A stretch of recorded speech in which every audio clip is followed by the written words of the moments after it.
Everyone can hear me? Yes. Okay. So I will get started by calling the meeting to order and ask Catherine Hunt to please read the Open Public Meeting Act.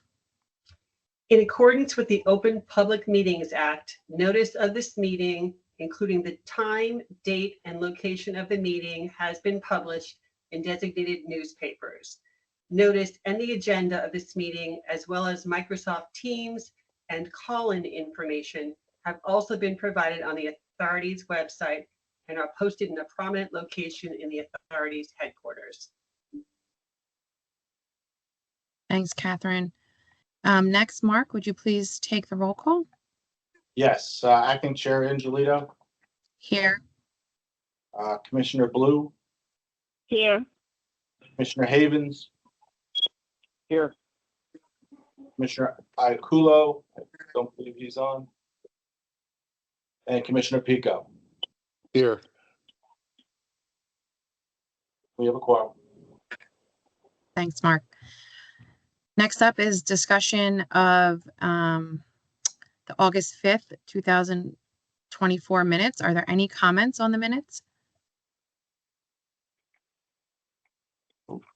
I'll move them. Second. Do I have this? Thank you. Mark, can you take a roll call for the vote? Yes, Acting Chair Angelito, Yes. Commissioner Blue, Yes.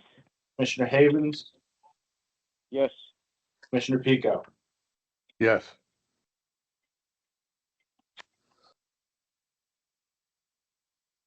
Okay.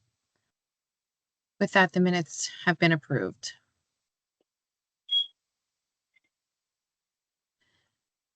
Next up on the agenda would be the Executive Director's Report. Mark, I believe that you will be giving that report.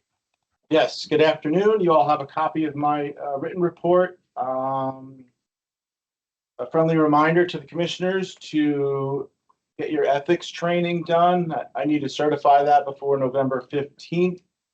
So if you could try and get it done with enough time for me to turn that around to the governor's office, I'd appreciate it. You need to send me the receipts of both trainings. Also, I'm going to announce Paul McKeon has indicated that he is planning to retire at the end of January 25, the director of Manasquan System and DNR Canal. We will be advertising to seek his replacement in short order. In Clinton, August precipitation was 6.42 inches, which was 2.35 inches above average.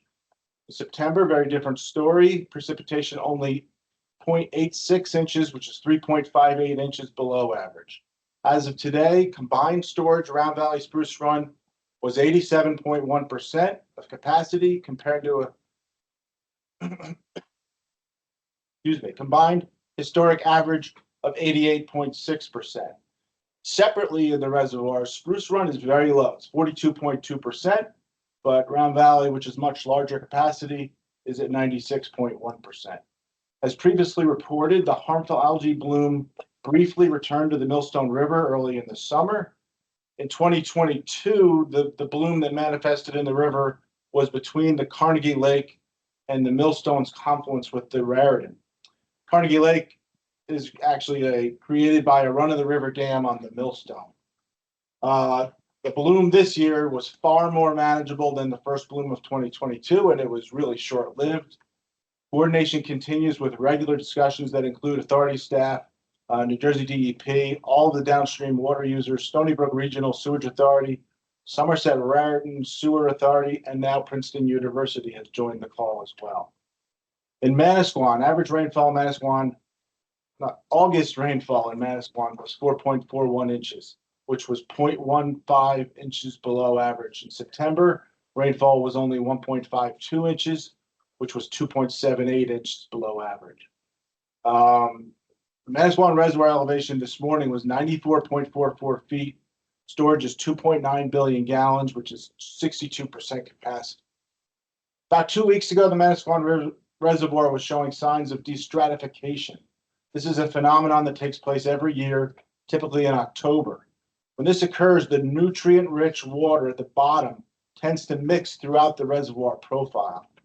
Based on reports Friday, it appears that the lake turnover may have just started. The nutrient-rich water at the bottom has a strong potential to make conditions favorable for a harmful algae bloom. Because of the lack of rain, a HAB this year would be more problematic than typical. If the dry weather continues, low flows in the river and a potential HAB in the reservoir would strain our ability to change or blend the raw water source used at the Manasquan Water Treatment Plant. Authority staff continues to monitor the situation closely, and we are following our cyanotoxin management plan. Looking forward, the planned addition of a reservoir oxygenation system, which is currently in design, will help mitigate the uncertainty associated with this current condition. The corrosion prevention system has failed on one of the underground storage tanks here at the Spruce Run Administration Building.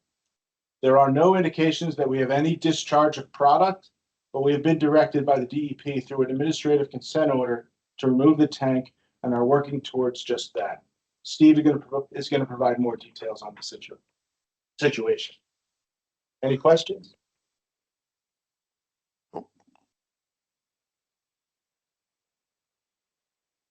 No questions from me, but congratulations, No. Paul, on your And retirement. good luck.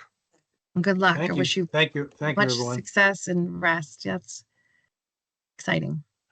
He'll be around for a few more meetings. Yeah, not gone yet, right? That's good, but congratulations on your pending retirement. Yeah, sorry. Anyone else? Any of the other board members have any questions? Okay. Next up is communications and correspondence. Mark, are there any communications and correspondence to report to the board this month? There are none. Okay, great. So next up would be unfinished business. And I think first would be the Manasquan Reservoir System report on operations. Yes, good afternoon. As Mark said, the reservoir level is at 62%, which is actually slightly below the record low for that reservoir since it was first filled. But it is dropping quite slowly now compared to what it was earlier. So we're confident if we get a little rain, things will work out fine. Operationally, without the rain, even though we did have, as Mark said, a couple rains in August and September, it really wasn't enough to pump into the reservoir and dried up pretty quickly. So the treatment plant has been on the reservoir water primarily for the better part of 2 months. And but it's running well under that water conditions, and there's been no major treatment issues or mechanical issues at the plant to speak of. That's all I have. Thanks, Paul. Any questions for Paul? And that would include item B. That's your update as well, Paul, for the treatment and transmission system, or do you have additional updates for that item? No, that was inclusive. Great, thank you. Next up would be the Raritan Basin System report on operations. Yes, Steve Gates, Chief Engineer. Good afternoon, everyone. As previously discussed, we're in the midst of a pretty dry spell. We've had a few organized basin-wide rain events, and that has resulted in consistently high releases that continue late into the season. We're currently releasing 124 MGD from Spruce Run and have been incrementally adjusting that number to continue to meet downstream customer demand and minimum passing flow requirements. Reservoir is down about 19.5 feet from full pool to elevation 253.4. That represents about 42% of storage capacity, as Mark previously alluded to. Perhaps more encouraging is that Round Valley Reservoir is currently only down about 2.5 feet to elevation 382.5, and that represents 96% of storage capacity. Combined system releases will continue to be monitored and adjusted accordingly. Continue to monitor for HAB conditions, and we regularly meet with customers, regulatory agencies, and many stakeholders along Raritan and Millstone rivers. Canal operations are currently normal for this time of year, with staff focusing on water supply operations and routine maintenance. So as Mark previously discussed, we're having an issue with our 5,000 gallon underground storage tank, or UST, for heating oil. And it failed a scheduled routine cathodic protection function test, which is great, right? What does that mean? So cathodic protection is a corrosion inhibiting process that operates on the principle of bimetallic or galvanic corrosion. So an anode is attached to the storage tank. The anode is preferentially corroded by a process of electron transfer. So the anode corrodes, it's oxidized, it sends electrons to the tank, which is then protected through a reduction process. That electron transfer results in a small electrical current that can be measured, and that forms the basis of the testing that was failed. So the test only really means that the system has reached equilibrium because the sacrificial anodes have been consumed as they were designed to. We have no indication or reason to believe that the tank shell has been compromised or that we should anticipate any soil contamination as a result. The tank passed its regularly scheduled cathodic protection test in 2021, and in the summer of 2024, it passed its other function and condition testing that was associated with its regular testing program. However, due to the age of the tank and the work involved in replacing a CP system, DEP and the authority agreed on an administrative consent order to have the UST removed under a predetermined compliance schedule. We have since secured a temporary rental above ground storage tank. We procured a contractor to make connections to that temporary tank and disconnect the underground tank, and we've since had that tank drained as well. We have prepared an RFP for licensed site remediation professional and supporting engineering services to facilitate the NJDEP requirements associated with the removal and formal closure of that UST. Currently, staff are working on preparing in-house plans and specifications to secure a contractor to have that tank removed. Moving on to our capital project updates. No specific updates for the Round Valley Embankment rehabilitation. That just continues to move toward completion. The Spruce Run grouting, foundation grouting project. We're currently out to bid for construction. We have a bid opening date of November 7th, with the hopes of making a recommendation to award at the December 2nd board meeting. The South Branch Pump Station pump and motor rehabilitation continues to move forward, but the traveling water screen delivery, which was originally scheduled for mid-October, has been postponed due to manufacturing delays. The DNR Canal Western Embankment improvements in Stockton. Contractor returned to the site on the 25th and 26th of September to reseed areas of the embankment that did not adequately germinate during the original application. The 6 Mile Run culvert rehabilitation is complete. Crawlsville culvert pit repairs. Consultant has scheduled soil borings in the area of the culvert pit for October 15th, just to determine subsurface site conditions to support continued design efforts. And the reconstruction of the upper canal embankment from Raven Rock Lock to Crawlsville Lock. We have received near final plans from the engineering consultant. They're currently under review by authority staff. And finally, there are 2 change orders in the report that I'm happy to answer any questions about. And aside from that, that's all I have today.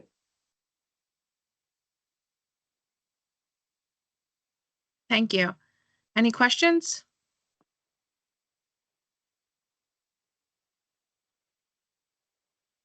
Okay.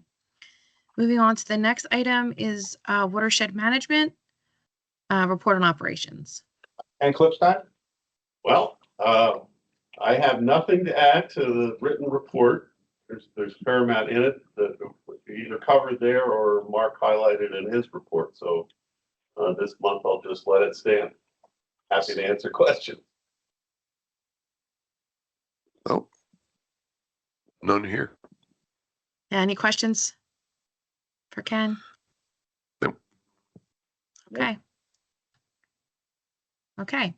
With that, we'll move on to new business, and I think we have 3 or 4 resolutions to go through this afternoon.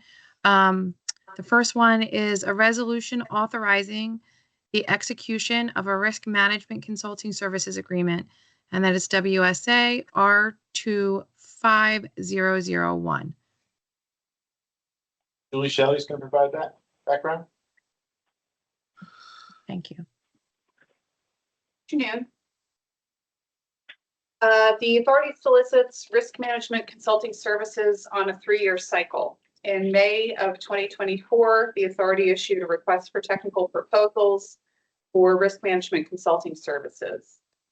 2 consultants responded by the June 20th deadline.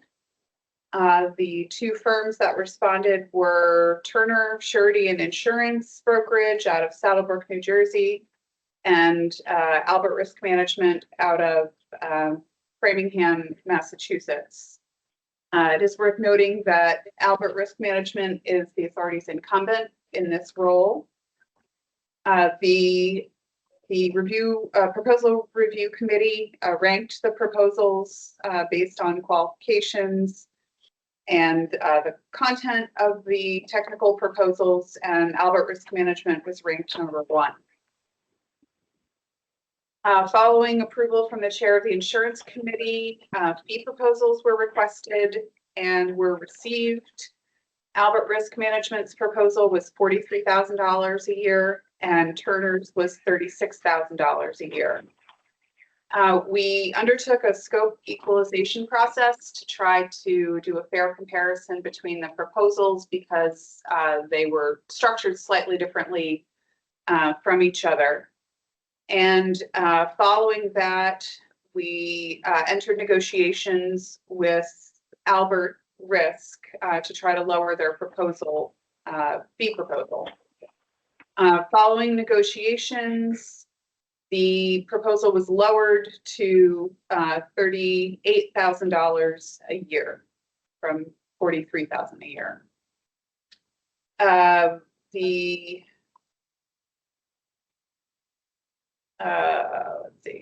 Sorry, the fee proposal was found to be reasonable relative to the work effort incurred during the last remarketing period, which was from 2021 to 2024.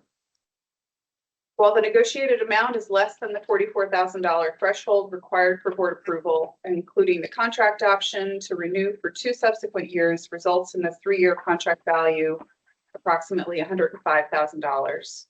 Staff recommends the board's approval of a resolution authorizing execution of a contract for risk management consulting services with Albert Risk Management Consultants for a 1-year typo in here. 35,000? No. Pardon me.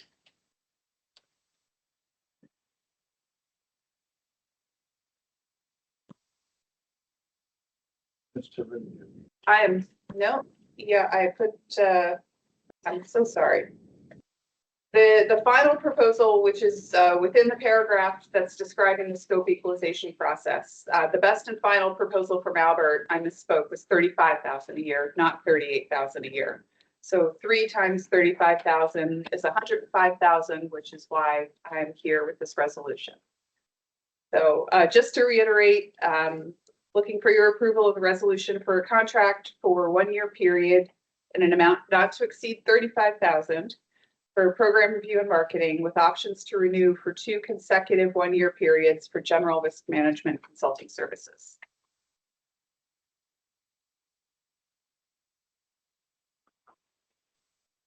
Okay. Any questions? Nope, I'll move it. Nope. Second. Great, thank you. Mark, can you take the roll call, please? Yes, Acting Chair Angelito, Yes. Commissioner Blue, Yes. Commissioner Havens, Yes. Commissioner Pico. Yes.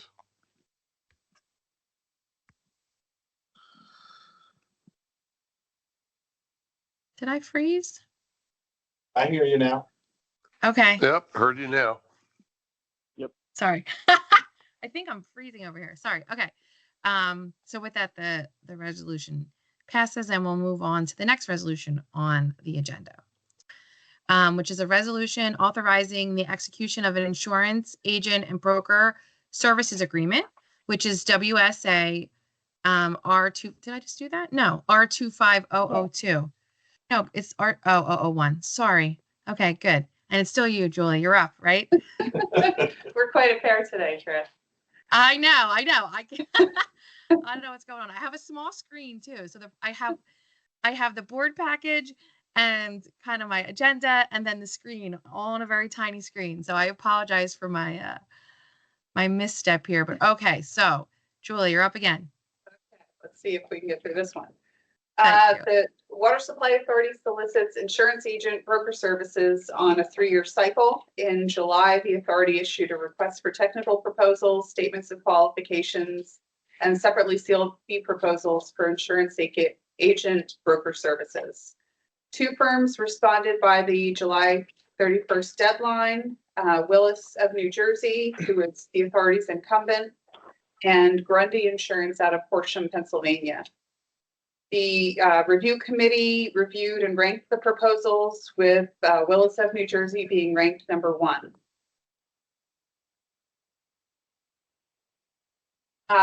Coincidentally, Willis's fee proposal was also the low fee proposal of the 2 firms that submitted, with a proposal of $48,000, $48,500 in year 1, and years 2 and 3 at $45,000 each. The fee was found reasonable relative to the work incurred during the last remarketing period, which has been 2021 through 2024. It is recommended that the board authorize the executive director to execute an insurance brokerage agreement with Willis of New Jersey for the authority's 25, 26, and 27 insurance program for $48,000, $45,000, and $45,000 respectively. Thank you, I Julie. Any move- questions? Sorry. That's okay. I'm sorry, No questions. I move the resolution. I Thank you. second it. Thank you. Mark, can you take the roll call for the vote? Acting Chair Angelito, Yes. Commissioner Blue, Yes. Commissioner Havens, Yes. Commissioner Pico. Yes. Okay. Next on the agenda is a resolution authorizing the continuation of a resolution adopting incentive plan under the State Health Benefits Program, which was adopted in November 7th of 2016, number R2256. Susan Buckley. Good afternoon. Thanks, Susan.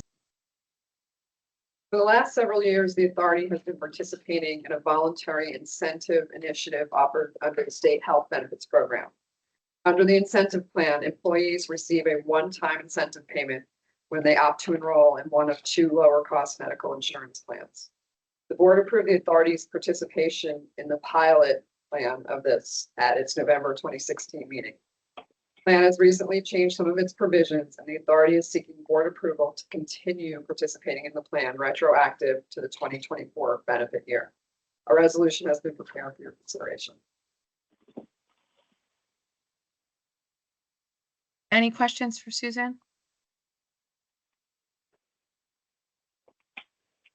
Nope. Okay.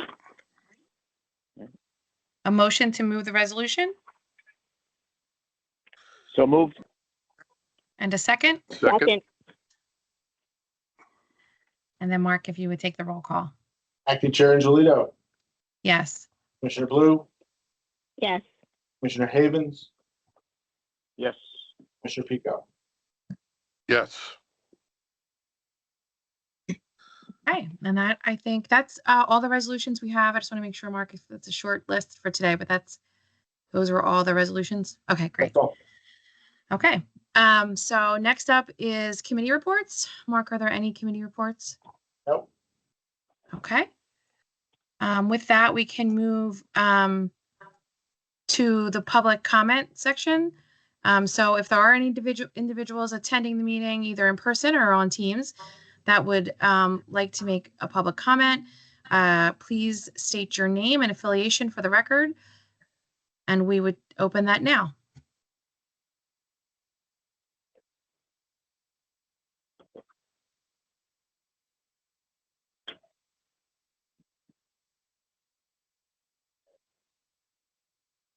I don't see any hands raised. I don't know if we have, do we have any? I don't, I guess we do. No, No. it doesn't look like there's, no, I was gonna say, do we have any members joining us? Okay.